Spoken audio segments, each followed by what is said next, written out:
আর এ তার মানে face to face আইয়া শুনতো 5টা 6টা সুর দিয়ে যা কথা কই 20টা 25টা সুর দিয়ে যা কথা দেখাতে আমারে তো ভাই এটা মানে এটা কিতা চিল ডাউন না কিতা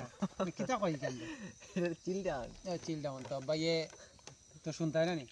আচ্ছা যাই হোক তো আগে কোন সুরে কথা কইতাম মেহেরা সুর তা দেখো যাই হোক আজকে যে তুমি আইছো আমরা এখানে আর আমার লগে দেখা করছো খুবই ভালো আমি খুব খুশি হয়েছি তোমারে দেখিয়া তো শুনছো তো এখন হলো কৃষ্ণ সুর ও আউটের যে কৃষ্ণ আচ্ছা যাই হোক কৃষ্ণ সুর তো ওই জন্য খামা যত আছে গেছি না যাই হোক খুব বুঝছো নি হাত মিলাইছি না কারণ হইলো না মিলানোর কারণ আছে প্রথম একবার মিলাইছি পরের বার যদি মিলাইতে আরো কিতা হইতে পারে তো ওখান আর হোক কিতা সুরে শুনতাই ও ডিমের সুরে ডিমের সুরে ও খা চো চো